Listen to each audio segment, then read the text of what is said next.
গাড়ি ওদের কাছাকাছি পৌঁছতেই ওরা প্রথমে ফায়ার করে গাড়ির চাকা পাংচার করে দিল জিপের। প্রাইভেট কারে 4 জনকে ওদেরকে নামতেও দেয় না, ওই কারের মধ্যেই ওদেরকে ব্রাশ ফায়ার করে মেরে ফেলছে। দেখি যে ডিসি হিলে প্রথম পাকিস্তানি ফ্ল্যাগ পথ করে উঠছে, অনেক বড় একটা ফ্ল্যাগ। অর্থাৎ ওরা এসে ওখানে প্রথমে আশ্রয় নিছে এবং ওখান থেকে ওরা পজিশন নিছে। চট্টগ্রাম শহরে প্রথম পাকিস্তানি সৈন্য যারা প্রবেশ করছিল তাদের মুখে আমরা পড়ছিলাম। মুক্তিযুদ্ধের যে সূচনা লগ্নের ঘটনা এটাতে আমরা যে আমি সংগঠন করতাম, পূর্ব বাংলা ছাত্র ইউনিয়ন করতাম, তখন আমাদের সভাপতি ছিলেন সৈয়দ শফিক আহমেদ। উনি পরবর্তীতে ওয়াসার সচিবও ছিলেন, এখন কোথায় আমি ঠিক জানি না, সৈয়দ শফিক উদ্দিন। তো আমরা যখন একটা অস্থিরতা শুরু হয়ে গেছে, তো আমরা চিন্তা করলাম যে 25শে মার্চ থেকে তো দেশে একটা সার্বিকভাবে একটা পরিস্থিতি সৃষ্টি হয়ে গেছে এবং বিভিন্ন দিকে হচ্ছে। আমরা চিন্তা করলাম যে স্বাধীনতার পক্ষে কি কাজ করা যায়। তো আমরা প্রাথমিক আমাদের সিদ্ধান্ত ছিল যে আমরা লিফলেট ছাপিয়ে সেটা আমরা মানুষের কাছে বিতরণ করব যে স্বাধীনতার সপক্ষে। তো লিফলেট ছাপানোর জন্য তখন কিন্তু প্রেস টেস সব বন্ধ, এক ধরনের অচল অবস্থা চলছে।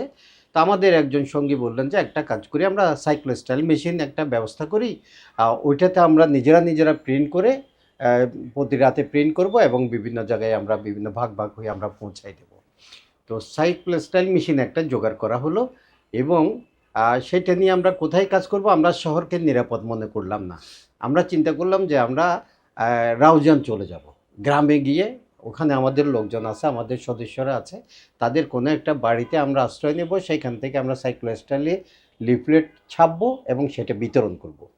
সেখানে যাওয়ার জন্য আমরা 30 মার্চ, ওই 25 মার্চ থেকে তো শুরু হয়ে গেছে ঝামেলা, তো আমরা 30 মার্চ একটা জিপ নিয়ে সাইক্লোস্টাইল মেশিনটা নিয়ে আমরা 9 জন, আমি আল্লামা মোহাম্মদ ইকবাল, আমার চাচাতো ভাই ইব্রাহিম হোসেন চৌধুরী বাবুল, আওয়ামী লীগ নেতা বর্তমান, আরও কয়েকজন, আমরা মোট 9 জন ছিলাম। সৈয়দ শফিক উদ্দিন ছিলেন আমাদের নেতা। আমরা 9 জন মিলে সাইক্লোস্টাইল মেশিনটা নিয়ে জিপে করে আমরা রাউজানে যাব। কোত্থেকে আমরা জিপে উঠলাম নন্দনকানন, অর্থাৎ ডিসি হিলের পাশে নন্দনকানন 3 নম্বর গলির মুখ থেকে উঠলাম আমরা।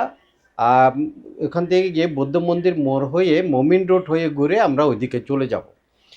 আমাদের জিপ যখন চালু করলো, আমরা বর্তমান পাহাড়িকে স্কুল যেটা আছে, অর্থাৎ ডিসি হিলের ডিসি ভবনের গেট ওই পর্যন্ত যাওয়ার পর আমরা লক্ষ্য করলাম যে ওইখানে না, লাভলাইন মোড়ে যখন গেলাম বৌদ্ধ মন্দির মোড়ে, সেখান থেকে আমরা ডান দিকে ঘুরতেই দেখি দূরে খাকি পোশাক পরা কিছু লোক রাস্তার উপর নড়াচড়া করতেছে, হাঁটাহাঁটি করতেছে। আমরা এগুলোকে সেনাবাহিনীর সদস্যের মতো মনে হচ্ছে দূর থেকে, কিন্তু আমরা চিন্তা করলাম যে সেনাবাহিনীর সদস্য এখনও পর্যন্ত শহরে প্রবেশ করে নাই এবং তারা যদি প্রবেশ করে তাহলে বাইজিৎ হয়ে আসবে বা অন্য কোনো সড়ক, এখানে কোত্থেকে আসবে শহরের মাঝখানে। তো আমাদেরকে আবার রাস্তার পাশে 2-1 লোক ছিলেন, বললেন যে ওরা ইপিআরের লোক, আপনারা যেতে পারেন। আমরা গাড়ি চালাই দিলাম। গাড়ি ওদের কাছাকাছি পৌঁছতেই ওরা প্রথমে ফায়ার করে গাড়ির চাকা পাংচার করে দিল জিপের এবং দেখলাম যে সব পাকিস্তানি সেনাবাহিনী। ওরা আমাদেরকে ঘিরে ফেললো জিপ এবং ঘিরে আমাদেরকে জিপ থেকে নামানো হলো। নামিয়ে প্রথমে আমাদের উপরে লাঠি চার্জ করলো, ওরা বুটে লাঠি দিয়ে তাদের রাইফেলের দিয়ে বাট দিয়ে মারলো এবং মেরে সবাইকে এক জায়গায় করলো। এই সময় টানা তৃতীয়বার অর্জন করেছে দেশের সেরা সুপার ব্র্যান্ড স্বীকৃতি বসুন্ধরা টিস্যু। লক্ষ্য করলাম, দেখি যে হ্যামশেল লেনটা একটু এরকম ঢালু, শেষ মাথা থেকে ওরা সারিবদ্ধভাবে এইভাবে উপরের দিকে উঠে আসতেছে। আমরা পড়ছি একেবারে মুখের মধ্যে। তো এরা সব পাকিস্তানি আর্মি। আমরা পরে জানতে পারছি এখানে পাকিস্তানি আর্মি কোত্থেকে আসবে। পরে জানলাম যে ওরা হেলিকপ্টারে এসে পাহাড়ে নেমে ওখান থেকে ওই দিকে প্রবেশ করছে এবং ওরা আমাদেরকে কয়েকটা বিষয় জিজ্ঞেস করলো।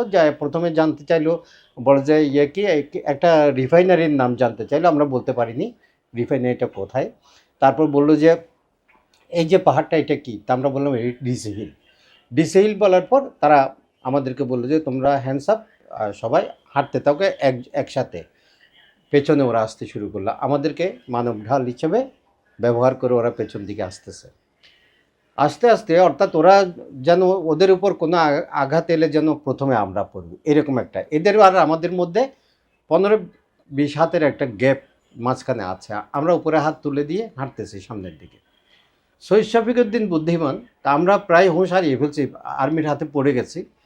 তো শহীদ শফিকুদ্দিন, আমরা সবাই তো একেবারে ভেড়ার মতো একেবারে গাদাগাদি করে হাঁটছিলাম।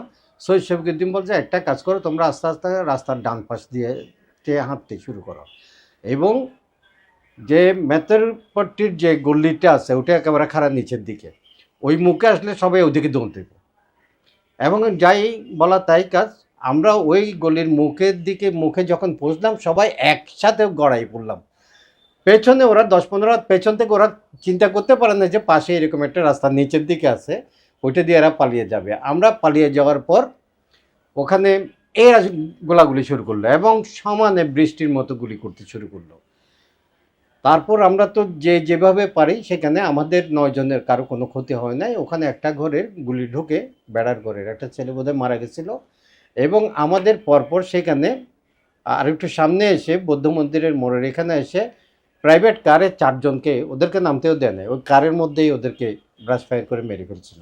এবং ওরা 2-1 দিন ওখানে পড়েই ছিল, কেউ ভয় আর বের হয় নাই। এবং আমরা বিভিন্নভাবে আমাদের বাসায় চলে আসলাম। এর 1 কি 2 দিন পর দেখি যে ডিসি হিলে প্রথম পাকিস্তানি ফ্ল্যাগ পথ করে উঠছে, অনেক বড় একটা ফ্ল্যাগ।